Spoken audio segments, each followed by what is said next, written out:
할렐루야. 오늘 나눌 하나님의 말씀은 요한계시록 16장 1절부터 14절까지의 말씀입니다.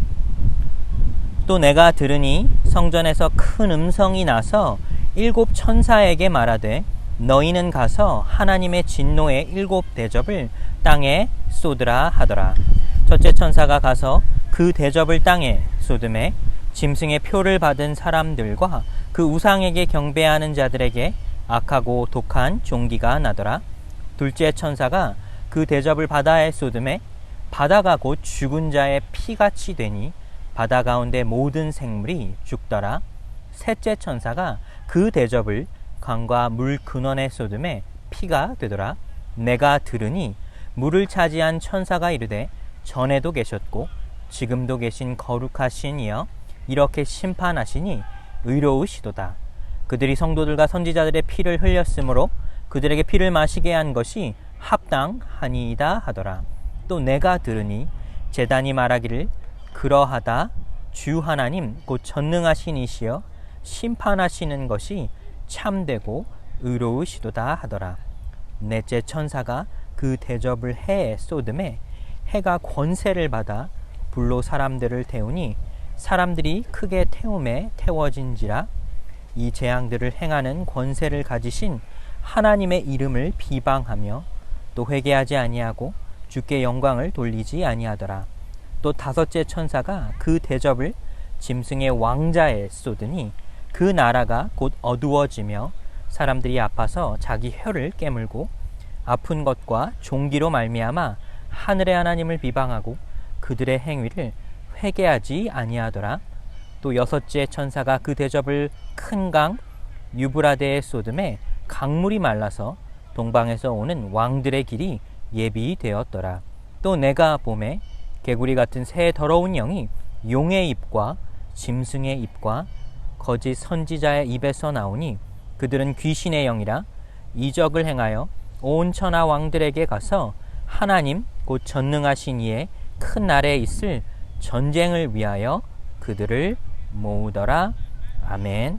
미국에서는 6월달이 되면 본격적인 허리케인 시즌이 시작됩니다. 보통 적게는 5개, 또 많게는 10개 정도가 미국 본토로 이 허리케인이 진입을 한다고 합니다. 가장 많은 피해를 보는 지역은 아무래도 이 플로리다 지역일 것입니다. 최근 몇 년 동안 이 플로리다는 이 허리케인으로 막대한 피해를 봤습니다. 2016년에는 이 허리케인 매튜가 많은 피해를 주었고 2017년에는 이 허리케인 얼마가 또 많은 피해를 주어 200여만여 명의 사람들이 또 대피하는 일들을 겪곤 했습니다. 올해도 이 허리케인의 피해가 있을 거라고 예상을 하곤 합니다. 허리케인은 인간에게 막대한 피해를 입히게 됩니다. 사람들의 집들이 무너지게 되고 또 삶의 터전이 무너지기도 합니다. 허리케인이 우리 인간에게 주는 혜택은 없고 피해만 있는 것 같은데 사실 허리케인이 가져다 주는 자연의 혜택이 있다고 합니다. 첫 번째는 이 해수를 순환시킨다고 합니다. 이 물이 순환이 되면 오염과 또 온도가 올라가는 것을 방지해 주게 되는데 허리케인이 자연적으로 이 해수의 순환의 역할을 돕게 되는 것입니다. 그리고 두 번째로는 이 바다의 생태계를 또 활성시킨다고 합니다. 허리케인이 몰아치게 되면 이 바다 안에 있던 생태계를 활성화되어 한 곳에만 밀집되게 하지 않고 산호와 기타 생물들에게 큰 유익을 주는 것입니다. 인간에게는 피해만 주는 것 같고 또 아무런 이득이 없는 것 같지만 사실 허리케인이 가져다 주는 자연의 혜택들이 있다는 것입니다. 우리 인생의 삶도 생각해 보면 그런 것 같습니다. 우리에게 피해만 주는 것 같고 우리에게 아무 도움도 안 되는 것 같던 고난이라는 것이 사실은 반대의 입장으로 생각해 보면 고난이 가져다 주는 또 삶의 유익한 점도 있다는 것입니다. 역경을 통해 고난을 통해 우리는 조금 더 강한 사람이 됩니다. 작은 어려움을 이겨낼 수 있다면 앞으로 장차 다가올 큰 어려움도 너끈히 담대히 감당할 수가 있습니다. 모든 일들에는 음이 있으면 양이 있고 빛이 있으면 그림자가 있고 또 그림자가 있으면 빛이 있다는 사실입니다. 하나님의 심판을 생각하게 될 때 많은 사람들이 생각하는 부분도 사실 이런 부분이 아닌가 싶습니다. 그리고 과연 심판이 가져다주는 유익한 점이 있을 수 있을까요? 우리는 이런 부분들 안에서 궁금증이 생기게 되고 또 하나님 앞에 이런 질문들을 하게 됩니다. 우리는 계속해서 요한계시록의 말씀을 나누고 있는데 지난주 요한계시록 15장에 이어서 요한계시록 16장의 말씀의 핵심은 하나님의 심판은 의로우시다는 것입니다. 하나님의 심판이 단순히 어떤 소수의 집단에게만 이득을 주는 것이 아니라 하나님의 심판은 모두의 입장에서 의로우시고 공정하시다는 것입니다. 하나님의 심판이 의로우시기에 그 구원 또한 의롭습니다. 하나님의 구원이 의롭기에 그 심판은 의롭다는 것입니다.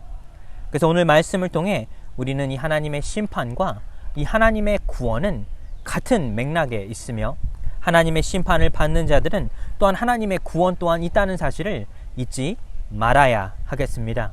오늘 요한계시록 16장의 말씀을 통해 우리는 몇 가지 깨달을 수 있는 것들이 있습니다. 첫 번째로 하나님은 진노하시는 하나님이라는 것입니다.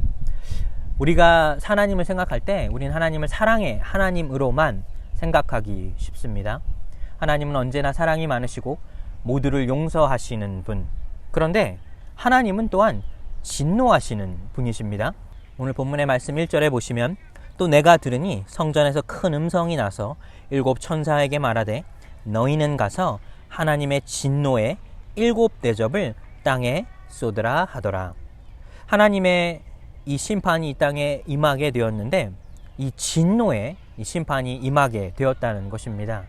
그렇습니다. 하나님은 진노하시는 하나님이신데 그 하나님의 진노에는 사랑이 있다는 것입니다. 하나님은 사랑하시기에 진노하시는 것이고 그 진노 또한 하나님의 사랑의 방법이라는 것입니다. 우리가 사랑을 생각할 때 진노하지 않는 것이 사랑이라고 생각하기 쉬우나 사실 조금 더 깊게 생각해 보면 우리는 사랑하기 때문에 진노합니다.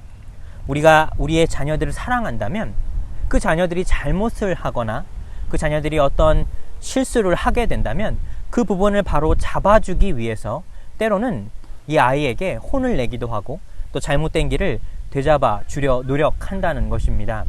만약에 부모가 아이가 잘못하는 그대로 그냥 놔두고 바라보기만 한다면 그 부모는 공정하거나 또 사랑이 많은 부모라고 할 수가 없습니다. 마찬가지로 하나님은 죄에 진노하십니다. 죄를 심판하십니다. 죄에 관하여 심판하지 않고 그것을 있는 그대로 그냥 넘어가게 된다면 공의의 하나님, 사랑의 하나님이 될 수가 없다는 사실입니다. 시편 5편 4절에서 6절에 보시면 이 부분을 또 명확하게 우리에게 말씀해 주십니다. 주는 죄악을 기뻐하는 신이 아니시니 악이 주와 함께 머물지 못하며 오만한 자들이 주의 목전에 서지 못하리이다. 주는 모든 행악자를 미워하시며 거짓말하는 자들을 멸망시키리이다. 여호와께서는 피 흘리기를 즐기는 자와 속이는 자를 싫어하시나이다. 아멘. 하나님의 진노는 죄에 대하여 의로우시며 공의로운 진노라는 사실입니다. 우리가 이 부분을 간과하게 된다면 하나님의 사랑에 관하여 그 하나님의 의로우심을 잃어버릴 수 있다는 사실입니다. 하나님은 의로우시기에 공의로우시고 또 공의로우시기에 사랑이 있다는 것입니다. 우리는 이 사실을 늘 기억할 수 있어야 하겠습니다. 하나님의 진노는 의로우시며 공의가 바탕이 된 진노라는 것입니다. 하나님이 모든 것들을 묵인하신다면 의로우신 하나님, 공의의 하나님이 될 수가 없으며 또한 사랑의 하나님도 될 수가 없다는 사실입니다. 하나님은 사랑 때문에 진노하시고 또 공의로우신 하나님이 되어야 한다는 사실입니다. 두 번째로 우리는 어제도 오늘도 내일도 동일하신 하나님을 알아야 합니다. 오늘 본문의 말씀을 보면 이 하나님이 이 심판이 이 천사들을 통하여 이루어지게 되는데 첫 번째 천사는 그 심판의 대접을 땅에 쏟아내게 됩니다. 그리고 짐승의 표를 받은 사람들에게 그 심판이 임하게 되는데 그들은 종기가 생겨나게 됩니다. 불치병이죠. 성경에서 이 질병은 하나님의 심판을 상징합니다. 하나님을 떠난 자들, 또 우상을 섬기는 자들, 짐승의 표를 가진 자들은 이 질병에 걸리게 되는데, 그것은 겉으로 드러나지 않는 그 마음에 생기는 질병이라 할 수가 있습니다. 그들의 속은 썩어져 가고 있고 그들의 영이 하나님을 떠나게 되었을 때 그들에게 심판이 임하게 되는 것입니다. 여기서 우리가 한 가지 깨달을 수 있는 것은, 어린 양의 인치심을 받은 이들에게는 구원의 인도하심이 있었다면 짐승의 표를 받은 이들에게는 이 심판이 임하게 됩니다. 그리고 두 번째 천사는 바다에 그 대접을 쏟아내게 됩니다. 세 번째 천사는 강과 물의 근원에 그 대접을 쏟아놓게 됩니다. 여기서 한 가지 우리가 발견할 수 있는 비슷한 이 구약의 심판의 장면이 있습니다. 모세가 이 애굽에서 이스라엘 백성들을 출애굽시켰을 때 이 애굽 땅에 임한 그 심판의 장면입니다.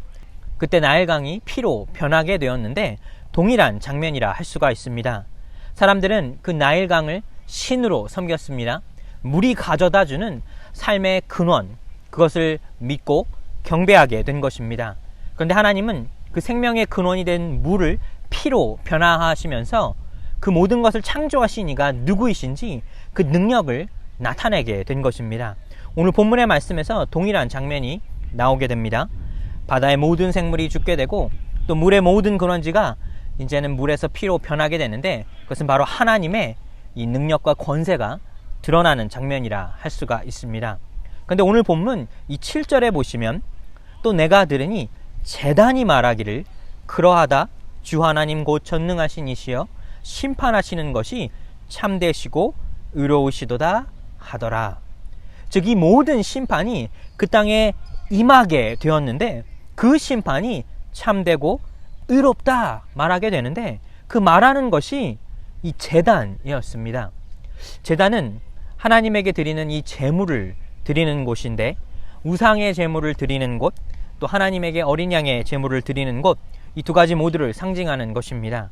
그런데 그 제단이 선포하기를 하나님의 심판은 참되고 의롭다 고백한다는 것입니다. 그동안 성도와 교회를 핍박하여 억울하게 죽어간 수많은 순교자들의 피가 흘리게 된 그 제단이 이제 오히려 하나님의 심판이 의롭다 고백하게 되는 것입니다.